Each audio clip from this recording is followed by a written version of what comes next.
جی سے شروع ہوتا ہے ہر سوال اور ہر ضروری سوال کے جواب کے لیے تجربے، تحقیق اور حقائق پر مبنی پاکستان کا سب سے قابل اعتبار news program G for Gharida. السلام علیکم، آپ کو دکھاتے ہیں وہ خبریں جن پر آج ہم سوال اٹھائیں گے۔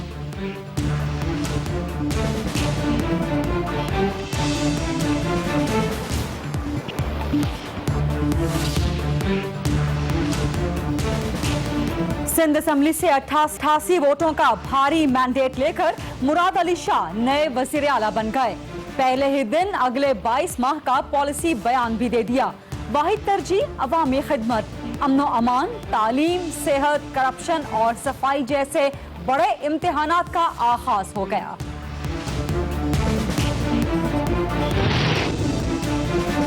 سندھ کے نئے وزیر اعلیٰ کو اختیارات تو مل گئے، سندھ میں رینجرز کو اختیارات کب ملیں گے؟ عوام منتظر ہیں۔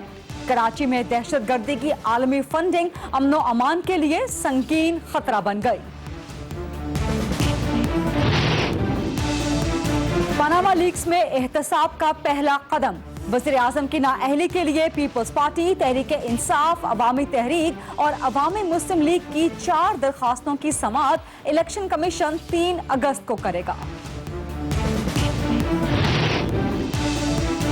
اپوزیشن سے مقابلے کی تیاری یا 2018 کے انتخابات کی؟ وفاقی حکومت نے اگلے 22 ماہ کا پلان ترتیب دے دیا۔ کابینہ میں توسیع ہوگی، وزراء کو کارکردگی بھی تیز کرنی ہوگی، ترقیاتی کاموں کی رفتار بھی بڑھے گی۔ اور سارک سربراہ کانفرنس شرکت کے لیے بھارتی وزیر داخلہ پاکستان آئیں گے۔ خطے میں امن اور ترقی کا تعاون بڑھانا ہے تو مسئلہ کشمیر حل کرنا ہوگا، پاکستان کو سمجھانا ہوگا، بھارت کو سمجھنا ہوگا۔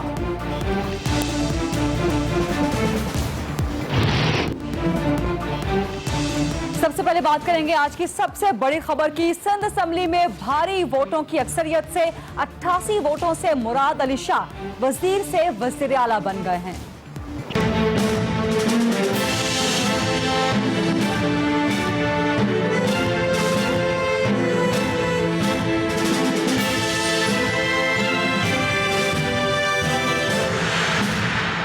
Mr. Murad Ali Shah MP has secured 88 votes. Now I would like to invite him to take his seat. Syed Murad Ali Shah PS 73 جام شور و کم دادو سے سندھ اسمبلی کے ممبر جو اس کے بعد وزیر خزانہ بنے اور اب وزیر خزانہ سے وہ وزارت اعلیٰ کے عہدے پر براجمان ہو گئے ہیں۔ اب سے کچھ دیر پہلے گورنر سندھ نے ان سے وزارت اعلیٰ کا حلف بھی لے لیا ہے۔ 88 ووٹوں کی بھاری اکثریت، بھاری مینڈیٹ سے مراد علی شاہ جو کہ پیپلز پارٹی لائلسٹ ہیں، پیدائشی پاکستان پیپلز پارٹی کے ہی کارکن ہیں، وہ آج وزیر اعلیٰ سندھ کے عہدے پہ براجمان ہو گئے ہیں۔ 8 سال کی وزارت اعلیٰ کے بعد قائم علی شاہ نے اپنے عہدے سے استعفیٰ دے دیا، اپنے عہدے سے سبکدوش ہو گئے۔ مراد علی شاہ ان کی جگہ آج وزارت اعلیٰ کی مسند پر بیٹھ گئے ہیں۔ 166 کی اسمبلی ہے سندھ کی، جس میں 91 اراکین پیپلز پارٹی کے ہیں اور 50 اراکین کے ساتھ متحدہ قومی موومنٹ سب سے بڑی اپوزیشن جماعت ہے، جس کے آج صرف 36 اراکین اسمبلی میں موجود رہے۔ متحدہ قومی موومنٹ ایبسٹین کر چکی ہے، یعنی کہ نہ اس نے مخالفت کی ہے نہ اس نے حمایت کی ہے۔ اس کے بعد پاکستان تحریک انصاف، اس نے اپنا امیدوار خرم شیر زمان کھڑا کیا تھا۔ پاکستان تحریک انصاف کے امیدوار کو صرف 3 ووٹ ملے، جس میں ان کا اپنا ووٹ بھی شامل تھا۔ نون لیگ کے 7 اراکین ہیں، جن میں ایک آزاد رکن امیر حیدر شاہ شیرازی بھی شامل ہیں اور آزاد حیثیت سے انہوں نے بھی اپنا ووٹ مراد علی شاہ کے کھاتے میں ڈالا۔ پاکستان مسلم لیگ فنکشنل نے وزارت اعلیٰ کے انتخاب کا بائیکاٹ کیا۔ نیشنل پیپلز پارٹی کا ایک ہی رکن ہے سندھ اسمبلی میں غلام رسول خان جوتوئی، جنہوں نے اپنا ووٹ مراد علی شاہ کے کھاتے میں ڈالا۔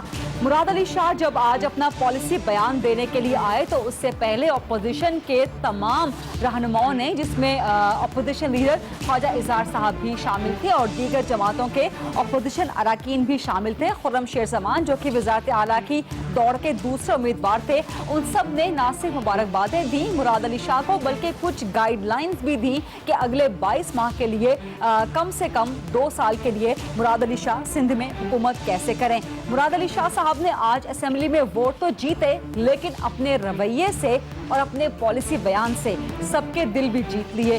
जब उन्हें वज़ारत आला का कामयाब उम्मीदवार नामजद किया गया, ऐलान हुआ असेंबली में, तो उसके बाद वो फर्दन असेंबली के तमाम अरकान से जाके मिले, यहाँ तक कि मुत्तहिदा कौमी मूवमेंट के अरकान से भी मिले, मुस्लिम लीग फंक्शनल के अरकान से भी मिले, जिन्होंने उन्हें वोट नहीं दिया। और इस तरह के रवैये से मुराद अली शाह ने पहले ही दिन लोगों के असेंबली में दिल जीत लिए। इसके अलावा जो पॉलिसी बयान मुराद अली शाह साहब ने दिया वो काफ़ी जानदार था, काफ़ी ज़बरदस्त था, लेकिन इस पॉलिसी बयान पर वो अमल किस तरह से करवाते हैं अगले 22 महीने में, ये उनके लिए सबसे बड़ा इम्तिहान होगा। सबसे पहली तब्दीली जिसका ऐलान मुराद अली शाह साहब ने किया वो ये कि अपनी काबीना मुख्तसर रखेंगे। काबीना का ऐलान उन्होंने कहा कि वो सोमवार तक कर देंगे। और दूसरी तब्दीली के प्रोटोकॉल में कमी करेंगे, कम से कम प्रोटोकॉल का इस्तेमाल करेंगे, ताकि जो एक इमेज है पाकिस्तान पीपल्स पार्टी का प्रोटोकॉल के हवाले से, वो मनफी इमेज भी ज़ाइल हो सके और आवाम के लिए भी मुश्किलात ना हो। इसके अलावा उन्होंने अपनी अव्वलीन 3 तरजीहात का ऐलान किया, जो कि अवामी खिदमत और अवामी खिदमत को उन्होंने करार दिया। अमन और अमान के हवाले से मुराद अली शाह साहब ने स्टेटमेंट दिया कि कायम अली शाह के दौर में अमन और अमान की सूरत हाल मिसाली थी, लेकिन बहरहाल उनकी स्टेटमेंट से डिसएग्री किया जा सकता है, क्योंकि अमन और अमान की सूरत हाल सिंध हुकूमत की और नए वज़ीर आला की इंतहाई तवज्जो की मुतकाज़ी है। और सबसे पहला चैलेंज जो कि सिंध के नए वज़ीर आला के लिए है वो रेंजर्स के इख्तियारात में ना सिर्फ कराची के लिए बल्कि सिंध भर में तौसीह के लिए ही है। इन्हीं तमाम मामलात पे बात करेंगे। मेरे साथ पार्टी के सेनेटर जनाब सईद खनी साहब मौजूद हैं। अस्सलाम वालेकुम सेनेटर सईद खनी साहब, बहुत शुक्रिया प्रोग्राम के लिए वक्त निकालने पे। सिंध को नया वज़ीर आला मिल गया है, नए वज़ीर आला को नए इख्तियारात मिल गए हैं। अब ये फरमाइए कि रेंजर्स को ना सिर्फ कराची में बल्कि सिंध में इख्तियारात कब मिलेंगे? सबसे पहला मेरा नहीं ख्याल के रेंजर्स को इख्तियारात देने का जो कोई चैलेंज है, मैं अगले 1 आध दिन में इसको हल होता हुआ देख रहा हूँ। ये हो जाएगा मसला हल।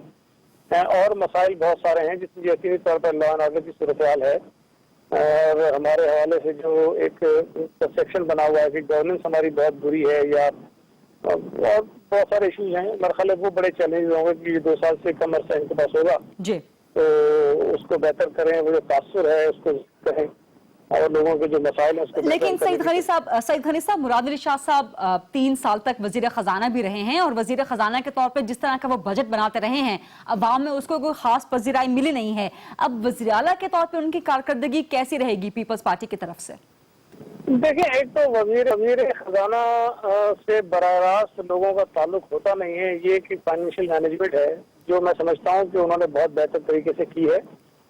सिंध के ऊपर चूंकि मैंने और कहा ना कि हमारे जो परसेप्शन नेगेटिव वो मंडलाते रहे, अदरवाइज सिंध ने जो बजट दिए हैं उसके अंदर बहुत चीजें अच्छी भी रही हैं।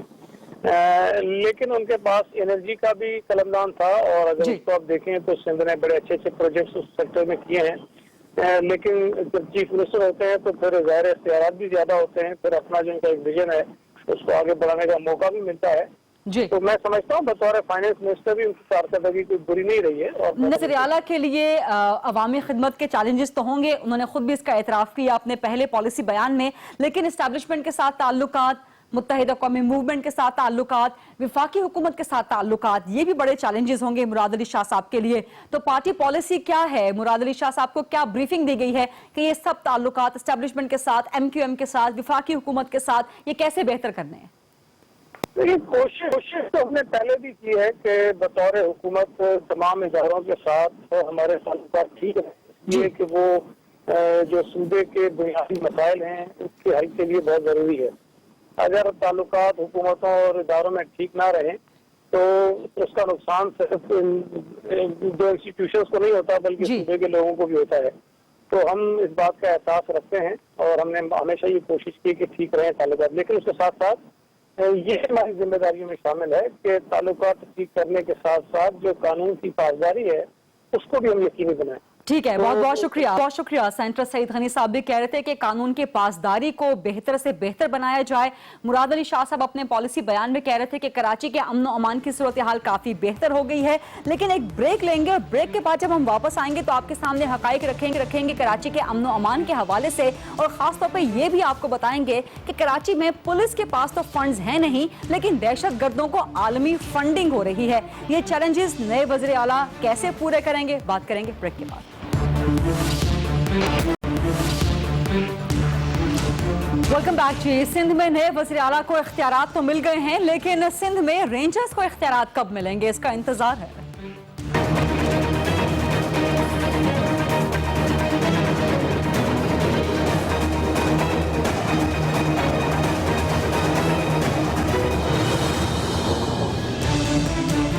सिंध में आज नए वज़ीर आला ने अपने ओहदे का हलफ उठा लिया है। नए इख्तियारात के साथ, नए चैलेंजेस से, नए जज्बे के साथ निमटने का नया अहद भी उन्होंने कर लिया है। लेकिन अमन और अमान के पुराने वादे और पुराने इख्तियारात अभी बहाल होना बाकी हैं। सिंध में रेंजर्स के इख्तियारात का मामला सिर्फ कराची नहीं बल्कि पूरे सिंध में रेंजर्स के इख्तियारात का मामला 3 महीने की मुद्दत खत्म होने के बाद पिछले 3 हफ्तों से अभी तक पेंडिंग है, लटका हुआ है, लेकिन उसकी किस्मत का अभी तक फैसला नहीं हो रहा।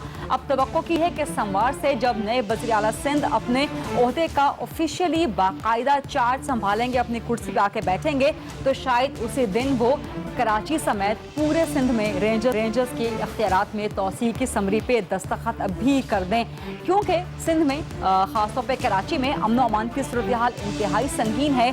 और जब से रेंजर्स ने सेनेट के सामने ये बयान पेश किया है कि कराची में टेरर फाइनेंसिंग हो रही है, आलमी टेरर फाइनेंसिंग हो रही है, जिसमें जनूबी अफ्रीका, थाईलैंड और बरतानिया से बड़ी बड़ी रकूम कराची में टारगेट किलिंग के लिए भिजवाई जाती हैं, तो ये मामला सॉल्व आउट करना, ये मामला सॉर्ट आउट करना रेंजर्स के लिए बहुत बड़ा चैलेंज है। और इसके लिए रेंजर्स के पास इख्तियारात होना बहुत ज़रूरी है। रेंजर्स को इख्तियारात कब मिलेंगे और उसके साथ साथ पुलिस का डिपार्टमेंट कैसे ठीक हो सकता है, यही सवालात लेकर चलेंगे। IG सिंध शुएब सरल साहब इस वक्त मेरे साथ मौजूद हैं। अस्सलाम वालेकुम शुएब सरल साहब, बहुत शुक्रिया वक्त देने के लिए। नए वज़ीर आला तो आ गए हैं, अब उनके लिए पुलिस के महकमे को ठीक करना कितना बड़ा चैलेंज होगा और वो कैसे इसको ठीक करें? देखिए, उनको पॉलिटिकल विल शो करनी है। पुलिस के महकमे के जो प्रॉब्लम्स हैं वो पता है। पुलिस जो है उसको डिपोलिटिसाइज करने की ज़रूरत है। पुलिस को जो रिक्वायर्ड फंडिंग है उसकी ज़रूरत है। पुलिस में जो भर्तियां हैं और जो उनकी प्रमोशंस हैं, ट्रांसफर्स हैं, उनको किसी कायदे कानून के मुताबिक करने की ज़रूरत है। और सबसे ज़्यादा ज़रूरत इस चीज़ की है कि IG जो है उसको अननेसेसरी माइक्रो मैनेजमेंट से फ्री किया जाए।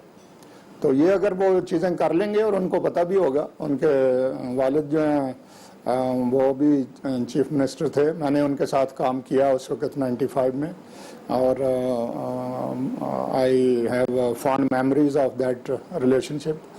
आई एम श्योर कि ये अभी रिलेटिवली यंग भी हैं, तो ज़्यादा एनर्जेटिक भी हैं, और इस तरफ तवज्जो दें, क्योंकि जब तक किसी सूबे या पर्टिकुलरली सिटी लाइक कराची उसका लॉ एंड ऑर्डर ठीक नहीं होगा, बाकी चीज़ें जो है उनकी कोई आपने बिल्कुल ठीक बात की, आपने बिल्कुल ठीक बात की है शुएब सरल साहब कराची के लॉ एंड ऑर्डर के बारे में। लेकिन सवाल पूरी आवाम यही कर रही है कि नए वज़ीर आला तो आ गए हैं, अब उनको इख्तियार भी मिल गया है, तो रेंजर्स को इख्तियार कब मिलेगा?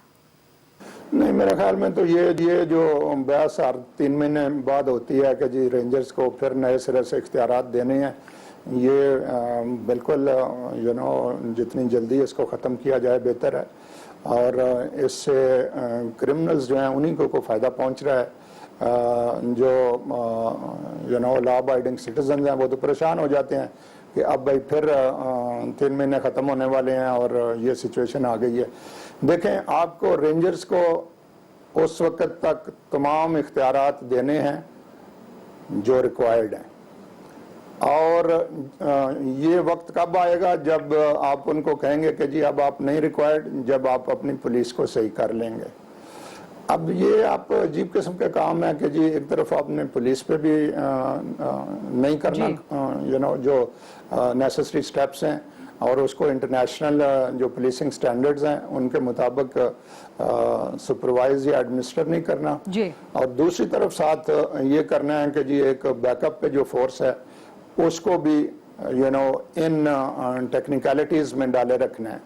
میرے خیال میں یہ بہت ایک ڈینجرس ڈیولپمنٹ ہے اور اس کو آئی ڈیفینیٹلی ہوپ کہ جو نئے چیف منسٹر ہیں وہ اس کو ریویو کریں گے. اور ایک ہی دفعہ دیکھیں یہ کوئی چیز اتنی جلدی جانے والی نہیں ہے کہ رینجرز 3 مہینے بعد ریکوائرڈ نہیں ہوگی.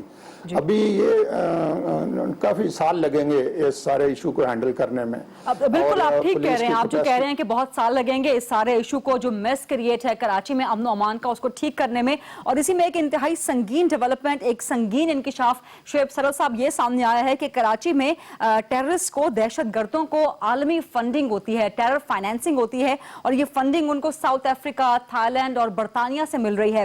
اپیرنٹلی ان تینوں ممالک کے ساتھ پاکستان کے تعلقات بہت اچھے ہیں, تو پھر یہ فنڈنگ ان تینوں ممالک سے ٹیرر کی کس طرح سے ہو رہی ہے پاکستان کو, اور اسے روکا کیسے جا سکتا ہے؟ نہیں دیکھیں اس کے ڈیفرنٹ سٹیپس ہیں. پہلے تو یہ ہے کہ آپ کی جو ریلیونٹ لا انفورسمنٹ ایجنسیز ہیں ان کی کیپیسٹی ہو, ان کی ول بھی ہو کہ جی ہم نے یہ کام روکنا ہے. ابھی ہمارے ملک میں دیکھیں بڑے پرابلمز آتے رہتے ہیں. آج ایک پارٹی ہے, آپ اس کا اندر جو ٹیررسٹ ہیں ان کو پیچھا کر رہے ہوتے ہیں, اگلے دن وہی پارٹی کسی پولیٹیکل ایکسپیڈینسی کے نتیجے میں وہ گورنمنٹ میں آ جاتی ہے, پھر آپ اس کو سلیوٹ کر رہے ہوتے ہیں. تو یہ کام ہمیں بند کرنا ہے. ہمیں جو کرمنل ہے, چاہے وہ کسی پارٹی کا ہے, چاہے وہ کسی گروپ کا ہے, کسی زبان کا ہے, کسی نسل اور کا ہے, اس کو کرمنل کے طور پہ ڈیل کرنا ہے. پہلی تو ہمارے یہ ایک چینج آنی چاہیے, اور چاہے ہماری گورنمنٹ بنے یا نہ بنے اس سے ہمیں کو غرض نہیں ہونی چاہیے. ہمیں کرمنل کو کرمنل کے طور پہ ڈیل کرنا چاہیے. اور ہمارا جو جسٹس سسٹم ہے اس میں اتنی اسٹرینتھ اب آ جانی چاہیے کہ یہ نہیں ہے کہ پاورفل کی طرف تو یہ دیکھے ہی نہ, اور جو عام غریب لوگ ہیں ان کو ہر وقت اتنے جوتے لگائیں کہ وہ اس سسٹم سے ہی بیزار ہو جائیں جی. اور یہ وہ کیفیت ہوتی ہے جس میں کہ criminal justice system itself becomes a cause of social disorder, اور ہمارے ہاں آلموسٹ اب وہ سٹیج پہنچی ہوئی ہے. ٹھیک ہے. اب اس کے بعد پھر یہ ہے کہ آپ نے انٹرنیشنل کوآپریشن جو ہے اس کو امپروو کرنا ہے. اب یہ جو تینوں ملک آپ کہہ رہے ہیں کہ جی بازار ان کے ساتھ ہمارے تعلقات اچھے ہیں, لیکن ہر ملک جو ہے اس کو ایویڈنس چاہیے, اور جو ڈیلنگ آفیسرز ہیں ان کا آپس میں ایک ون اینڈ ون ریلیشن شپ چاہیے کہ فون اٹھائیں اور دوسرے اپنے کاؤنٹر پارٹ کو کر سکیں کہ دیکھو یار یہ فلانا بندہ جو ہے یہ پاسبلی ادھر آپ کی طرف آیا ہے, یہ آیا ہوا ہے اور یہ اس طرح کی ادھر حرکتیں کر رہا ہے, تو ذرا اس کو keep watch on the community اور جینٹل مین اور وٹ ایور دے آر. پھر یہ ہے کہ جی اسٹیٹ بینک کا اس میں میجر رول ہے, ایف آئی اے جو ہے اس نے میجر رول ایکسرسائز کرنا ہے. تو دنیا نے آفٹر آل ایک دوسرے کے ساتھ. ٹھیک ہے, بہت بہت شکریہ شعیب سرور صاحب, سابق آئی جی سندھ ہم سے بات کر رہے تھے. پروگرام میں شامل کرتے ہیں ایک چھوٹی سی بریک, اور بریک کے بعد ہم دو اہم معاملات پہ ڈسکشن کریں گے. ایک تو یہ کہ پاناما لیکس میں احتساب کے لیے پہلا قدم, 3 اگست کو وزیر اعظم کی نااہلی کی اپوزیشن کی پٹیشنز سنی جائیں گی, اور دوسرا یہ کہ حکومت نے اپوزیشن کے مقابلے کی تیاری کر لی ہے اور اگلے 22 مہینے کا ہنگامی پلان تیار کر لیا ہے.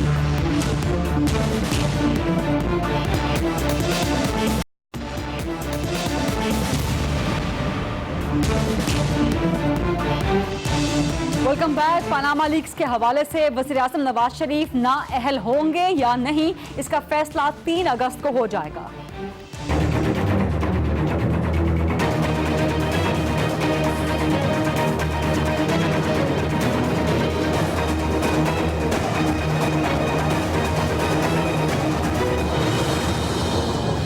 پاکستان پیپلز پارٹی, پاکستان تحریک انصاف, عوامی تحریک اور عوامی مسلم لیگ نے اپنی separate 4 petitions, 4 references election commission में दायर किए हुए थे। वज़ीर आज़म नवाज शरीफ और उनके अहले खाना की नाअहली के लिए पनामा लीक्स के हवाले से करप्शन के इल्जामात पर और असासे छुपाने के इल्जामात पर और सादिक और अमीन आइन के आर्टिकल 62-63 के तहत ना रहने के मामले पर और इन इल्जामात पर ये पिटीशंस उस वक्त में इलेक्शन कमीशन में दायर की गई थी जब इलेक्शन कमीशन के 4 सूबाई मेंबरान नहीं थे अब, और इलेक्शन कमीशन गैर फाल था, नामुकम्मल था। अब चूंकि वो तमाम मेंबरान मुकम्मल हो चुके हैं, इलेक्शन कमीशन की तश्कील हो चुकी है, तो फौरन से कमीशन ने इस मामले को उठाया है और इन दरख्वास्तों के काबिल समात होने या नाकाबिल समात होने के बारे में फैसला 3 अगस्त को कर दिया जाएगा। 3 अगस्त को ये इनिशियल फैसला होगा जो किया जाएगा। वज़ीर आज़म नवाज शरीफ और उनके अहले खाना का पनामा लीक्स के तहत एहतसाब की तरफ ये पहला कदम हो सकता है। अगर ये पिटीशंस काबिल समात हो गई तो उस सूरत में क्या होगा, और अगर नाकाबिल समा करार पाई तो उस सूरत में क्या होगा, इसकी तकनीकी वजूहात और तकनीकी मामलात जानने के लिए हम चलते हैं इस्लामाबाद, जहाँ से मुझे ज्वाइन कर साबिक सेक्रेटरी इलेक्शन कमीशन जनाब कमर दिलशाद साहब। अस्सलाम वालेकुम कमर दिलशाद साहब, बहुत शुक्रिया प्रोग्राम के लिए वक्त निकालने पे। 3 अगस्त को इनिशियल समात होगी कि ये जो पिटीशंस हैं अपोजिशन की, ये काबिल समात हैं भी वज़ीर आज़म की नाअहली के लिए या नहीं? दोनों सूरतों में क्या फैसला हो सकता है? अगर पिटीशंस काबिल समात हों तो क्या होगा, और अगर नाकाबिल समात करार दे दी जाए तो फिर क्या होगा? असूली तौर पर ये जो इलेक्शन कमीशन ऑफ पाकिस्तान के यहाँ 5 सियासी जमातों ने जो रेफरेंस दाखिल करवाए हैं, वो उन्होंने पनामा लीक्स के साथ हटकर उन्होंने ये कहा है कि मियां नवाज शरीफ साहब यानी एज ए कौमी असम्बली के मेंबर, इसमें प्राइम मिनिस्टर का जिक्र नहीं होता, उन्होंने एज ए कौमी असम्बली के मेंबर मियां मोहम्मद नवाज शरीफ साहब के बारे में ये कहा है कि उन्होंने इलेक्शन कमीशन के यहाँ जो अपने असासे यानी गोशवारे जमा करवाए हैं उसमें हक़ाइक़ छुपाए हैं। उसमें हक़ाइक़ छुपाने के बारे में उन्होंने बहुत से दलाइल भी दिए हैं, सबूत भी दिए हैं, एविडेंस साथ लगाए हुए हैं, और उन्होंने ये कहा है कि 1990 से लेकर 2013-2015 तक जितने भी उन्होंने असासे जमा करवाएं इलेक्शन कमीशन ऑफ पाकिस्तान के, वो हक़ाइक़ के बरक्स है। इसके मामले में यह है कि इलेक्शन कमीशन ऑफ पाकिस्तान के जो क़वानीन हैं, जिसको हम आम सादा लफ्ज़ों में अवामी नुमाइंदगी एक्ट कहते हैं, उसके 42A के तहत इलेक्शन कमीशन ऑफ पाकिस्तान को वसी इख्तियारात हैं।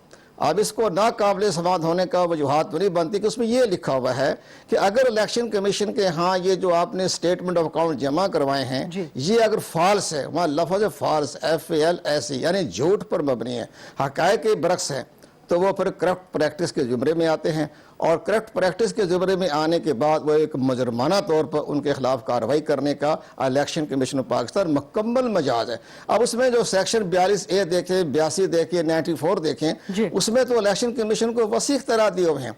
तो एक बड़ी अहम बात यह है कि इलेक्शन कमीशन ऑफ पाकिस्तान को अपने इस समात के दौरान अपनी मुआवनत करने के लिए उनको नैब, FBR और FIA की खिदमात हासिल करने के मुकम्मल इख्तियारात हैं कि वो ये तमाम जो डॉक्यूमेंट्स लगाए हैं इलेक्शन कमीशन के यहाँ जमा कराए गए हैं, तो इलेक्शन कमीशन पाकिस्तान इन इदारों से तहकीकात करवाने का मिजाज है कानूनी तौर पर। इसके साथ साथ एक बड़ी अहम बात यह है कि इलेक्शन कमीशन ऑफ पाकिस्तान तो ठीक है इन इदारों से मामलत हासिल कर सकता है, लेकिन मियाँ मोहम्मद नवाज शरीफ बतौर प्राइम मिनिस्टर इसमें शामिल नहीं होंगे और वो अटॉर्नी जनरल की खिदमात हासिल करने के मिजाज नहीं हैं। वो अपनी पार्टी के वकला की जानब से या एक इंडिविजुअल के तरीके से वहाँ पेश होंगे। वज़ीर आज़म पाकिस्तान की हैसियत इसमें शामिल नहीं है, क्योंकि कौमी असम्बली में के मेंबर की हैसियत से वो फार्म जमा होते हैं स्टेटमेंट अकाउंट, उसमें ये लिखा होता है मियाँ मोहम्मद नवाज शरीफ जब मेंबर कौमी असम्बली, उसमें प्राइम मिनिस्टर लिखा। अब जो हमारे जो तमाम जो असासे जो गए हैं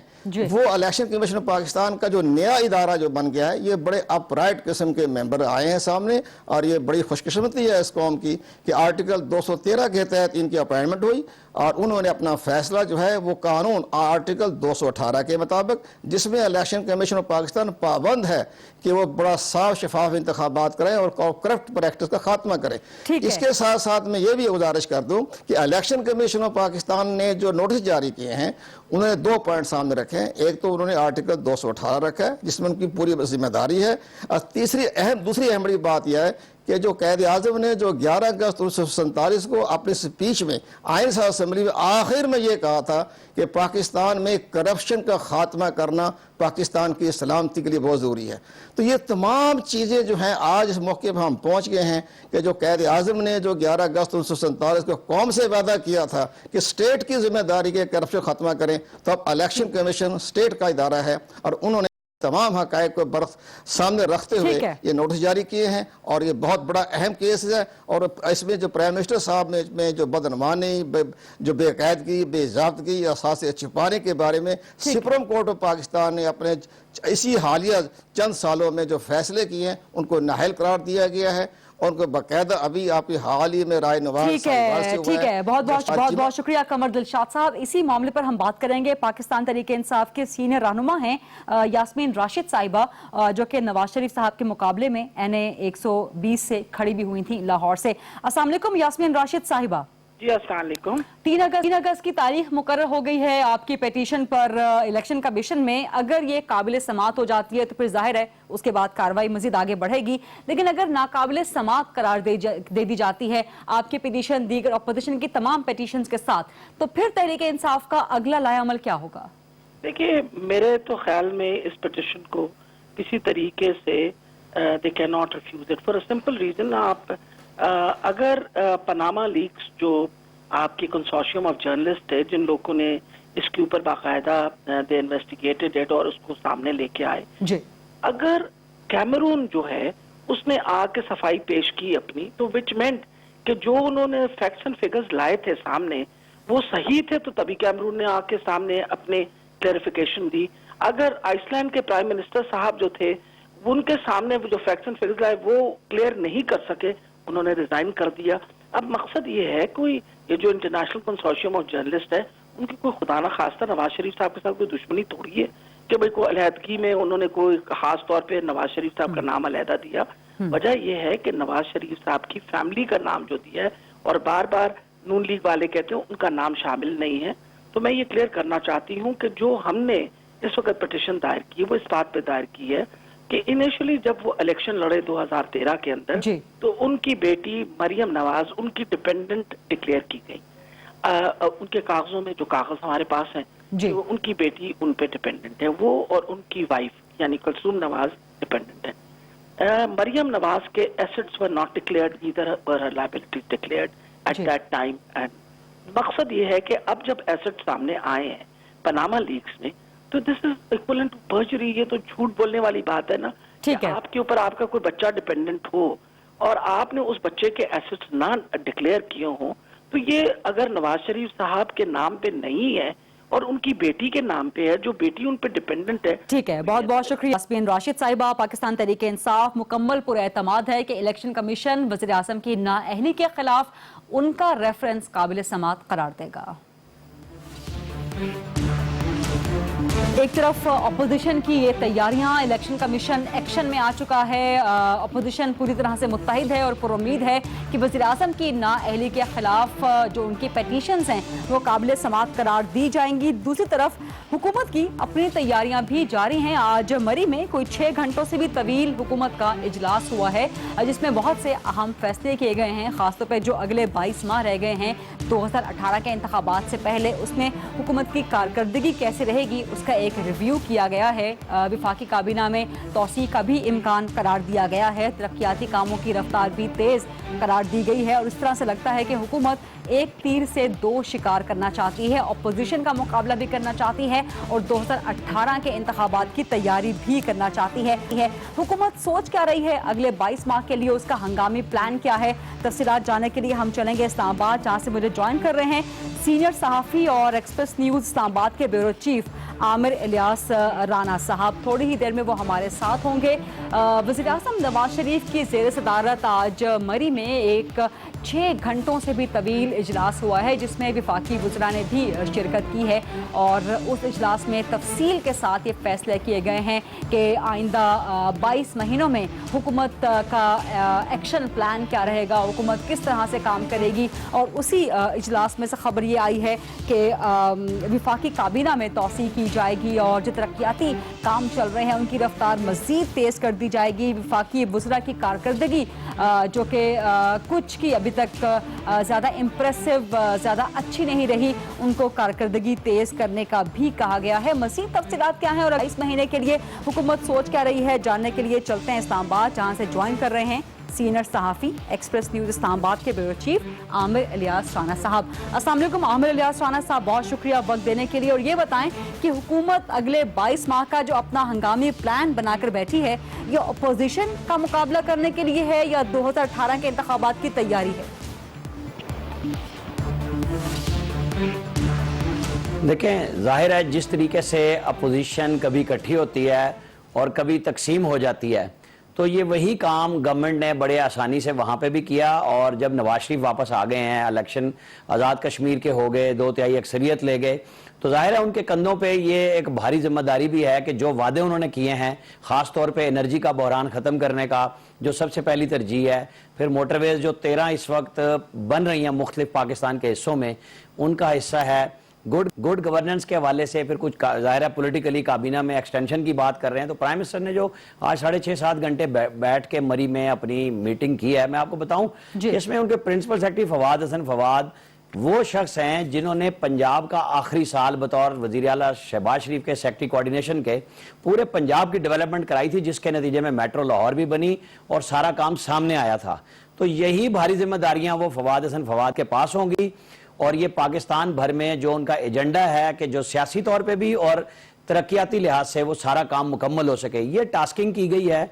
और वज़ीर आज़म किसी सूरत में भी अपोजिशन के उस झांसे में नहीं आएंगे कि अगर वो अपनी तहरीक चला रही है तो ये अपना काम छोड़ दें। तो उन्होंने प्लानिंग यही किया है कि ये अपना काम करें और बेशक सारे इकट्ठे हो जाएं या अलग अलग कैंपेन चलाएं, लेकिन ये अपने काम से पीछे नहीं हटेंगे। जाहिर है इनके पास बजटिंग मौजूद है, बड़े टफ फैसले भी किए, स्टार्ट में पब्लिक नाखुश भी हुई, लेकिन जाहिर है बजट में जब पैसे आ गए, चीज़ें बचाई हैं इन्होंने, IMF से भी इस साल के एंड पे ये छुटकारा पाने जा रहे हैं, तो वो सारी चीज़ें लेके इन्हें पब्लिक में जाना है। क्योंकि अगर ये वादे पूरे नहीं करेंगे तो जो पीपल्स पार्टी के साथ 3 साल पहले किया था लोगों ने, वही इनके साथ हो जाएगा 2 साल के बाद, कि अगर ये इसी तरह चले गए। तो ये सब चीज़ें नवाज शरीफ के सामने हैं, उसी हिसाब से वो अपने फैसले और प्लानिंग कर रहे हैं। तो वो उन वादों की इमीडिएट तकमील के लिए कुछ इमीडिएट फैसले भी किए होंगे वज़ीर आज़म साहब ने, उनमें से कुछ अहम फैसले क्या हुए हैं आमिर साहब? देखिए, वो अपना पूरा एजेंडा लेकर पाकिस्तान भर में अब दौरे करेंगे। कुछ पाँव की उनकी तकलीफ बेहतरी भी हुई है, आज भी तकलीफ में थे वो, लेकिन अब वो मुल्क भर में जाएंगे, दौरे भी करेंगे। बहुत सारे मंसूबों की तकमील हो रही है, जिसमें एनर्जी पावर प्लांट्स भी आएंगे, मोटरवेज के इफ्तिताह भी होंगे, संगे बुनियाद भी रखे जाएंगे। तो बेसिकली तो लोगों को बताना है कि अगर हमने 3 साल हुकूमत की है तो हमने क्या काम किया है और वो कहाँ तक पहुंचा है। कुछ मंसूबे वक्त से पहले तकमील पे जा रहे हैं और बताया जाएगा इसी तरीके से कि गवर्नमेंट जाहिर है महाजारा ये अफोर्ड नहीं कर सकती अगर अपोजिशन कर रही है, और अपोजिशन अगर ये ना करे तो वो क्या करे। उन्हें जब इलेक्शन लड़ना है तो उन्हें भी पब्लिक के सामने अपना केस लड़ना है, जिस तरह इलेक्शन कमीशन में रखा है। होना कुछ भी नहीं, लेकिन उन्होंने एक स्टांस बनाया कि नवाज शरीफ ने असासे छुपाए हैं, तो जवाब वो दे देंगे कि अगर असासे हैं तो दिखा दें कौन से हैं। पुराने किस्से कहानियों से काम नहीं चलेगा। लिहाजा प्लानिंग ये नवाज शरीफ ने की है कि अपनी टीम को मैदान में भरपूर अंदाज से उतारा जाएगा, सियासी अंदाज से।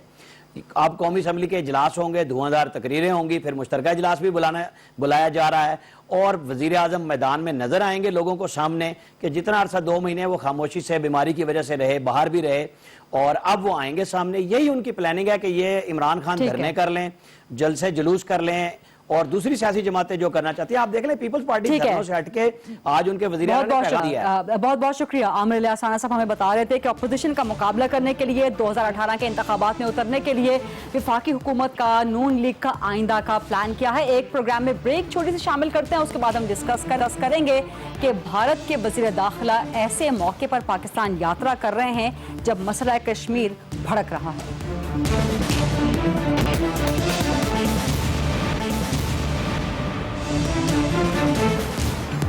जी वेलकम बैक। भारत के वज़ीर दाखिला राजनाथ सिंह एक ऐसे वक्त में पाकिस्तान यात्रा पर आएंगे जब मसला कश्मीर पूरी आलमी बरादरी के सामने भड़क रहा है।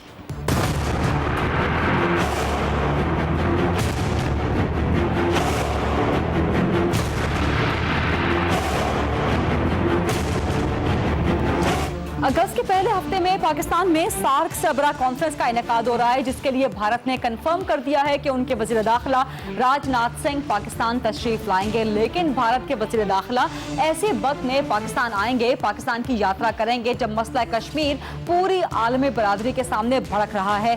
बुरहान वानी की शहादत के बाद जिस तरह से तहरीक आज़ादी की एक नई लौ जागी है कश्मीर में, वो सबके सामने है मकबूजा कश्मीर में। इसी पर बात करने के लिए हम चलेंगे, क्योंकि भारतीय वज़ीर दाखिला की पाकिस्तान आमद का इम्पैक्ट क्या होगा मसला कश्मीर पर, पाक भारत मुज़ाकरात पर, यही बात करेंगे सीनियर हुर्रियत रहनुमा मीर वाइस उमर फारूक साहब से, जिन्हें आज मकबूजा कश्मीर में रैली निकालने की पादाश में गिरफ्तार भी कर लिया गया था। अस्सलाम वालेकुम मीर वाइस उमर फारूक साहब, बहुत शुक्रिया मकबूजा वादी से वक्त निकालने के लिए। ये बताइएगा कि आज रैलियां भी निकाली जा रही थी, पुरअमन हड़ताल भी की जा रही थी, लेकिन हमेशा की तरह भारत ने गासिबाना हथकंडे इस्तेमाल करते हुए आपको और दीगर हुर्रियत की सीनियर क़यादत को गिरफ्तार कर लिया है।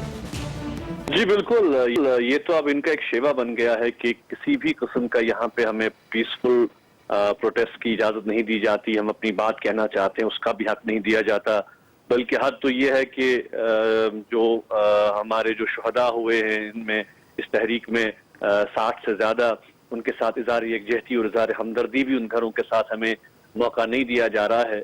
और आज जो है तहरीक पसंद क़यादत ने जामे मस्जिद का चलो का प्रोग्राम दिया था, नारा दिया था कि मरकजी जामे मस्जिद में सब जमा होंगे, लेकिन आज तीसरे जुमा को भी इन्होंने न सिर्फ नमाज से लोगों को रोका है बल्कि जामे मस्जिद को भी सील कर दिया है, किसी को नमाज पढ़ने की इजाजत नहीं दी गई। हमें भी जो है वो थानों और जेलों में बंद कर दिया गया है। ऑलरेडी हुर्रियत कॉन्फ्रेंस और बाकी जो तहरीक नवाज जमाते हैं उनकी पूरी क़यादत या तो घरों में बंद है या थानों में बंद है। तो एक किस्म का अमलन जम्मू कश्मीर को एक पुलिस स्टेट और एक आर्मी स्टेट बना दिया गया है। और इसी तनाजुर में मीर वाइस साहब आप करना चाहूंगी कि भारत के वज़ीर दाखिला राजनाथ सिंह पाकिस्तान यात्रा पे आ रहे हैं, सार्क सरबरा कॉन्फ्रेंस पाकिस्तान में मुनक़िद हो रही है और सार्क सरबरा कॉन्फ्रेंस में खित्ते में अमन और तरक्की की बात की जाती है, लेकिन मसला कश्मीर के हल के बगैर खित्ते में अमन और तरक्की कैसे आ सकती है? आप क्या पैगाम देंगे? देखिए ये तो ठीक बात है कि जहाँ तक हम अपने बरसगीर की बात करें और इस रीजन की बात करें तो सुनने में तो बहुत अच्छा लगता है कि अगर ममालिक जो हैं वो इस खित्ते में ताउन